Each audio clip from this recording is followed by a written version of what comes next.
मेरे प्रिय दर्शकों नमस्कार। दर्शकों ऋषि ज्योतिष में आपका स्वागत है। ऋषि ज्योतिष समय समय पर आपका मार्गदर्शन करता रहा है। सबसे पहले मैं आपको बहुत धन्यवाद देना चाहूंगा। आप मेरे वीडियो बड़ी उत्सुकता से देख रहे हैं, आशा करता हूं आगे भी देखते रहेंगे। दर्शकों आज के इस महत्वपूर्ण वीडियो में हम आपका मार्गदर्शन करेंगे एक पुरुष जातक की कुंडली में सिर्फ दो बिंदुओं पर, धन और कुटुंब की हानि और व्यवसाय में संबंधित परेशानी, अमावस्या योग, प्रबल पितृदोष है। विचार करेंगे क्या कहती है जातक की कुंडली। धन हानि, कुटुंब का सुख नहीं, व्यवसाय की हानि, प्रबल पितृदोष, अमावस्या योग। जातक का जन्म 2 अगस्त 1989 शुक्ल पक्ष 1 अश्लेषा चरण 1 में हुआ। शुक्ल पक्ष 1 अमावस्या योग में आता है। अगर जहां चंद्रमा अस्त हो गया तो समझो अमावस्या योग में आ गया। अश्लेषा चरण एक गणमूल नक्षत्र है, लेकिन साधारण है। किसी के प्रति डायरेक्ट, जैसे माता के लिए, भाई के लिए या किसी के लिए अशुभ, ऐसा नहीं है, साधारण है। थोड़ी सी दोष निवारण से वो ठीक हो जाता है। जन्म के समय पर वृषभ लगन हुआ। लगन के 5 डिग्री 57 मिनट विराजमान है। द्वितीय भाव में मिथुन राशि में गुरु 6 डिग्री 39 मिनट लेकर विराजमान। तृतीय भाव में सूर्य कर्क राशि में 15 डिग्री और चंद्रमा 17 डिग्री लेकर के अस्त है। सूर्य चंद्रमा से अस्त है। चतुर्थ भाव में सिंह राशि में बुध 0033 डिग्री लेकर बुध मृत अवस्था में है। केतु 2:48 लेकर के बैठा हो। मंगल 5:10 और शुक्र 16:48 डिग्री लेकर बैठा हो। वहीं पर अष्टम भाव में शनि धनु राशि में 14:50 डिग्री लेकर के विराजमान है। दसम भाव में राहु 2:48 से लेकर के विराजमान है। लगन के उदय अंश 5 डिग्री 57 मिनट है। उनको देखते हुए सभी 12-13 डिग्री के अंदर है। सारे ही ग्रह बलवान है अपनी अपनी जगह। जो भी शुभ अशुभ प्रभाव देगा वो बलवान स्थिति में देगा। दोस्तों आपका लगन या कोई भी हो, ये लगन और लग्नेश स्वयं का प्रतिनिधि है। ये द्वितीय भाव है। द्वितीय भाव धन का भाव है, वाणी का भाव है, कुटुंब का भाव है और दाहिनी आंख का भाव है। व्यवसाय के लिए सप्तम भाव दैनिक रोजगार का है और दसम भाव व्यवसाय में प्रतिष्ठा का भी भाव है और नवम भाव पिता का है। तो ये पिता से दूसरा अगला भाव दसम भाव पिता के सुख का भाव है। अष्टम भाव मृत्यु और कष्ट का भाव है। धन और कुटुंब के सुख में हानि तो विचार करेंगे।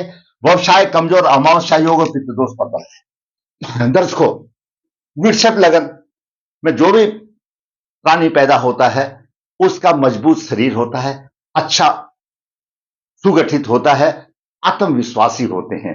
उनका व्यक्तित्व चुंबकीय की तरह होता है और लोग बरबस उनकी तरफ खींचे चले आते हैं। स्वयं उनका गंभीर स्वभाव तो होता है और हर समय कुछ ना कुछ करते रहने की है। कुछ कभी भी खाली बैठना पसंद नहीं करते। किसी भी काम को जो ऐसे जातक करते हैं तो बड़े सोच समझ करके प्लानिंग से करते हैं। अगर कुछ गलती भी हो जाए तो घंटों पछताते हैं। स्वभाव थोड़ा सा उनका अड़ियल होता है। जो काम करने के लिए ठान लिया उसको ठान लिया और काम पूरा नहीं होता तब तक उनको चैन नहीं है। वो बहुत ही कर्मशील व्यक्ति होते हैं। लग्नेश शुक्र चतुर्थ भाव में, साधारण तौर पर जब लग्नेश चतुर्थ भाव में होता है, माता पिता की सेवा करने वाला होता है, वाहन का सुख होता है। कुछ परेशानियां आती हैं, वो शत्रु राशि में होता है तो अलग बात है। जैसे कि शुक्र शत्रु राशि में है, पंचम भाव में सीधा, तो यहां पर माता के साथ मतभेद रहेगा और कोई ऐसी खास बात नहीं रहेगी। और शुक्र सप्तम दृष्टि से व्यवसाय भाव को देख रहा है। व्यवसाय में थोड़ी सी तरक्की देगा क्योंकि लग्नेश है, थोड़ा सा तरक्की देगा। अब बात करते हैं सूर्य की। सूर्य दर्शकों चतुर्थ भाव का स्वामी है और तीर्थ भाव में कर्क राशि में है और तीर्थ भाव में गर्म ग्रह बड़ा प्रभावशाली देता है। पराक्रम ज्यादा देगा, भाई बहन के विषय में सब कुछ देगा, घरों और घरेलू सुख शांति देगा। और सप्तम दृष्टि से नवम भाव को, भाग्य को देख रहा है। भाग्य में हानि करेगा सूर्य, क्यों? शत्रु राशि है उसकी, तो भाग्य में हानि करेगा। अब बात करते हैं चंद्रमा की। दर्शकों चंद्रमा तो अस्त है, प्रभावहीन है और अपने ही घर में अस्त है, तो प्रभाव कैसा? मंगल की बात करें। मंगल दर्शकों द्वादश भाव का स्वामी है, सप्तम भाव का स्वामी है। मंगल चतुर्थ भाव में है। घरेलू सुख की तो हानि होगी कि द्वादश भाव का होते हुए वो हानि को होगा। द्वादश भाव का जहां भी देखता है वो हानि करेगा। मित्र राशि में है लेकिन त्रुटिपूर्ण प्रभाव देगा, त्रुटिपूर्ण प्रभाव देगा। अशांति का वातावरण होगा और स्त्री में थोड़ा सा सफलता देगा। क्यों? मंगल अपने भाव को चतुर्दृष्टि से देख रहा है, सफलता देगा।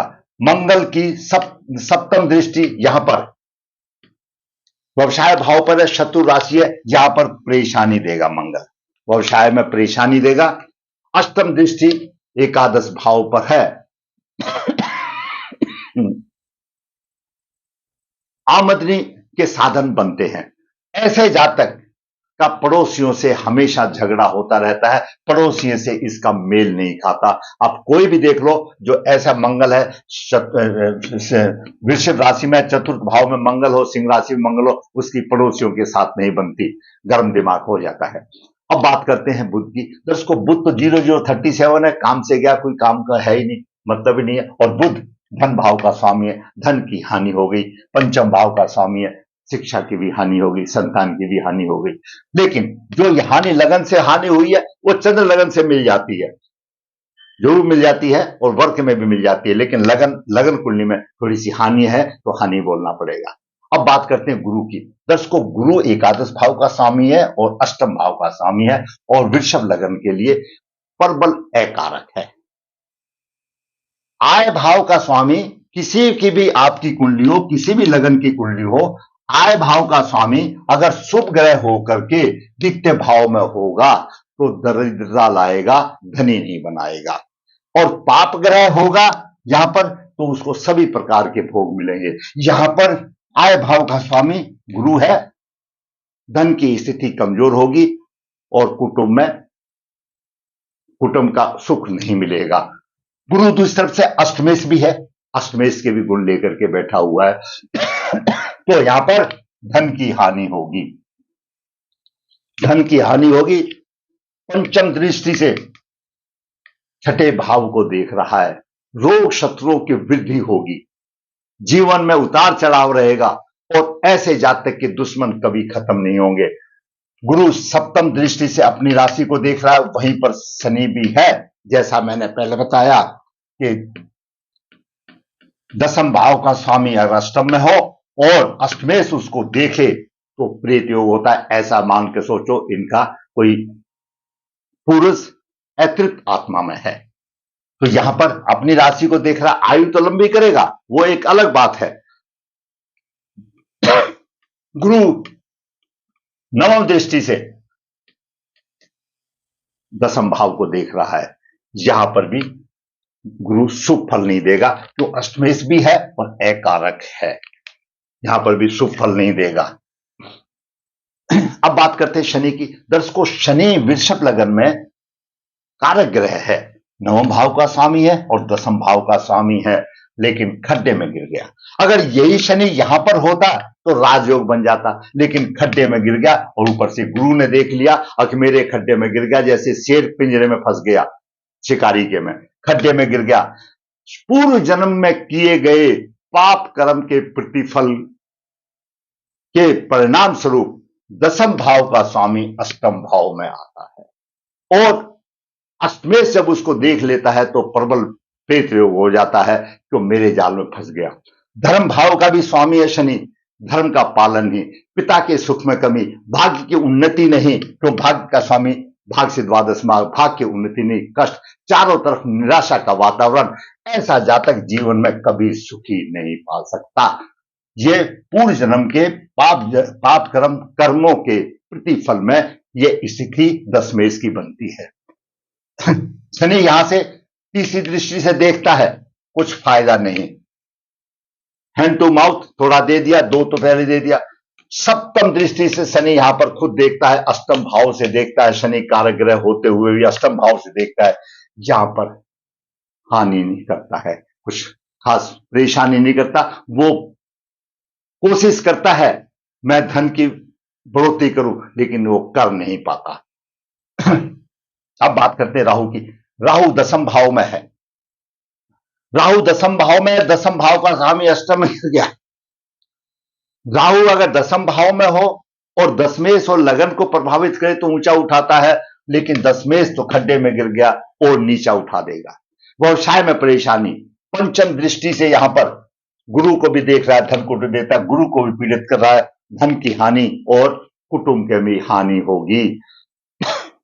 गुरु भी पीड़ित हो गया, गुरु भी पीड़ित हो गया। पंचम सप्तम दृष्टि से चतुर्थ भाव को देख रहा है, शत्रु की राशि को देख रहा है। मंगल भी पीड़ित हो गया यहां से, क्योंकि मंगल की 5 डिग्री है, राहु की 2 है, केतु के, मंगल भी पीड़ित हो गया। और मंगल सप्तमेश भी है, द्वादश भाव का स्वामी है। यहां पर मंगल भी पीड़ित हो गया और सुखों में कमी का कारण बन गया। अच्छा, शुक्र पीड़ित नहीं हुआ, नहीं है तो और दांपत्य सुख खराब हो जाता। राहु की 9वीं दृष्टि 6ठे भाव पर है। रोग और शत्रु कोई काल है, वो अपने आप में एडजस्ट हो जाते हैं, कोई सामने नहीं आता। बात करें केतु की, केतु 4th भाव में है। घर में दुखों का वातावरण होगा, सुखों की हानि होगी, जीवन में कष्ट होगा। पंचम दृष्टि से यहां पर देख रहा है, अष्टम भाव को कष्ट आएगा। सप्तम दृष्टि से 10th भाव को देख रहा है, परेशानी आएगी। और 9वीं दृष्टि से खर्च के भाव को देख रहा है, खर्चा अधिक होगा। केतु का ये प्रभाव। अभी दर्शकों देखिए, 10th भाव की भी धज्जियां उड़ गई, कोई भी ग्रह यहां पर शुभ फल नहीं दे रहा। भाग्य की भी धज्जियां उड़ गई, सुख की भी धज्जियां उड़ गई, धन भाव के स्वामी की भी धज्जियां उड़ गई। मैंने एक एक का प्रभाव आपको बताया। अमावस्या योग में हमेशा कोई भी विद्वान, कोई भी पंडित जी ये बताएगा आपको कि लड़का हो लड़की हो, शादी करने से पहले कुंभ विवाह या अर्क विवाह करना चाहिए। नहीं किया। शुक्र ठीक है, काम चल रहा है, नहीं तो सप्तमेश तो पीड़ित हो गया केतु से कहीं ना कहीं, लेकिन काम चल रहा है। मधुरता कमी हो या ज्यादा हो, उसमें शुक्र उसको कवर ले रहा है, क्योंकि मंगल और शुक्र दोनों लग्नेश और सप्तमेश हैं, दोनों पति पत्नी हैं, और इन दोनों की युति आ गई है, इसलिए काम चल रहा है। ये युति में के साथ भी तो केतु है, उसको ऊंचा उठाएगी। थोड़ी बहुत तकलीफ आएगी, लेकिन केतु ऊंचा उठाएगी, ध्वज का काम करेगा, क्योंकि ये यानी शुक्र लग्नेश है और मंगल सप्तमेश है, दोनों एक डब्बे में बैठे हैं, प्यार से उनका वातावरण है।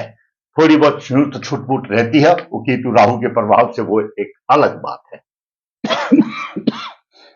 तो दर्शकों, मैंने इस जातक का विश्लेषण किया, धन और कुटुंब की हानि और व्यवसाय कमजोर, अमावस्या योग। अब बात करते हैं उपाय की। दर्शकों, जब प्राण हमारे ये कहते हैं पूर्व जन्म के किए गए अशुभ पाप कर्मों के अनुसार ये बना है, उन पाप कर्मों का प्रायश्चित पहले करना पड़ेगा।